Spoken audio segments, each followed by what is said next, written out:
let's go ahead and talk about something that's near and dear to my wife. And is also near and dear to a lot of people, has a lot of cult following. And I'm like, who cares? Why is everyone liking this movie so much? It's not a big deal.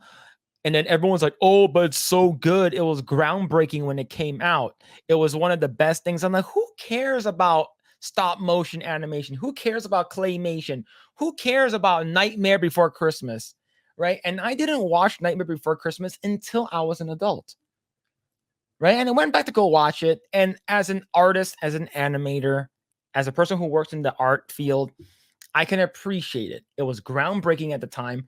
It was one of the more smoother animations that's done, and it was huge for Tim Burton. Grae, do you like The Nightmare Before Christmas?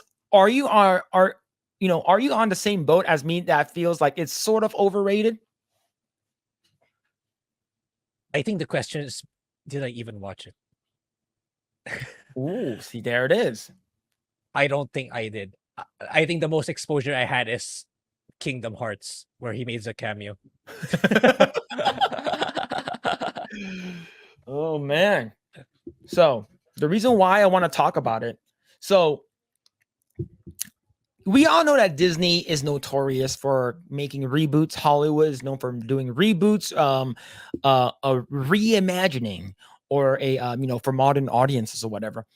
About maybe the second year or the first year that I started like dating my then wife, like 2015, 2016, before we got married, just to mess with her, I said, "Hey, I heard that they're going to be making a Nightmare Before Christmas sequel," and then she was like, "Shut the fuck up." It's her favorite movie of all time. Like she loves it. And she says she watches it at least like 3 times a year, especially during Halloween season. So she's probably watching it now or something. But she was like, no, it's perfect. You don't need to, you don't need to make a sequel. You don't need to make a prequel. It doesn't need to be done. Okay. And it's like, it's such a nicely well-written, simple story. And you don't need to do anything. And then I said, they're going to make him gay. And then she was like, no, don't say that. This was 7 years ago. This was 7, 8 years ago when I made this joke. It's like the Babylon Bee. Whenever you make a joke, it actually becomes reality. And that brings us to this article here. Deadline. The Nightmare Before Christmas prequel is batted around by director Henry Selick. So I guess they're trying to make a prequel out of it. But according to a lot of conspiracy theorists and people who really, really like Tim Burton stuff, they're saying Frankenweenie is a prequel to this. Corpse's Bride is a prequel to this, right? The main character of Corpse's Bride, he becomes Jack Skellington, and Zero from Frankenweenie becomes Zero. So I'm not sure how that works, but how do you feel about them making a prequel for this? Yeah, maybe 2 decades ago it would have been fine, given Disney was it was a different Disney back then. But now it's like, yeah, this is another one you're gonna destroy with your woke identity politics and terrible writing. That's it Yeah. by default. By default. Yeah, and the thing is, so like this is from one article. We're gonna read this article, but this is from another article. This is from ITM Inside the Magic. It says new Nightmare Before Christmas project announced without Sally. So without the female character. Yeah, I kind of remember in Kingdom Hearts, she was also kind of there, a little bit, but it's more of Jack and the boogeyman. Yeah. So, oh man. So the thing is, I think the love story between them is fine. I think it's fine. I think the music is fine. But the thing is, I think a lot of people are upset. I don't know. They're like I said, I posted on Twitter. I have a feeling they're gonna remove Sally, and I think they are gonna remove and probably make Jack some kind of like like a trans person or part of the LGBTQIA plus community. Right? It's like, look, he sings. He's so flamboyant. He has such a great showmanship. Of course he's gay. Of course he's trans or some shit. They're gonna. Yeah. All right, let's go ahead and read this. It's been 30 years since The Nightmare Before Christmas was released. While there are no firm plans, director Henry Selick has an idea for a potential prequel. The 1993 stop-motion animated movie from story created by Tim Burton follows Jack Skellington, the Pumpkin King of Halloween Town, as he stumbles into Christmas Town. Intrigued, he tries to incorporate its themes into his own town. The Nightmare Before Christmas is currently streaming on Disney+. In an interview with People magazine, Selick alternately drummed up support for and threw a cold water at the concept for a prequel. I think Tim Burton in particular feels like, why mess with that? He certainly doesn't need to make more money from a sequel. He has so many other successes. And so far, nobody's come up with a great idea for a sequel.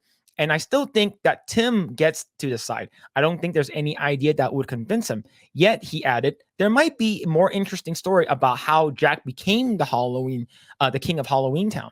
So I think we don't need it. You don't need the fucking story. He just is. Yeah. You don't need, it's like, oh, how did this person become gay? No one fucking cares. It's like, he's just gay. He is just, she's a freaking rag doll. He's the Pumpkin King. Who cares? It doesn't freaking matter. Yeah, right? I think it's either Bonebridger or Gary who said it. Like, not everything needs to be explained or has an origin story. It's like at this point they're just running out, or they don't have any ideas anymore. Okay, which IP have we not touched and burned to the ground? That's basically it at this point. Yeah. Right. Let's go ahead and read this article here. This ties in. This is not that long. Let's see. If you were a fan of Nightmare Before Christmas, we have some truly amazing news. I don't think everyone thinks it's amazing. I think it's stupid as fuck to share that will surely shake the ground of Hollywood as well as NBC fandom. As Halloween approaches, Tim Burton's Nightmare Before Christmas is the only now coming out of its shell. Audiences everywhere are now ready to once again watch Jack Skellington, King of Halloween Town, discover Christmas and ruin it for everyone. The Halloween/Christmas film has been so popular over the years that it's infiltrated Disney parks all over the globe. Since its release in 1993, The Nightmare Before Christmas has become a perennial Halloween classic, splitting differences between heartwarming family film and deeply disturbing near horror movie. Are you a team of Halloween or are you a team of Christmas? My favorite holiday is Christmas.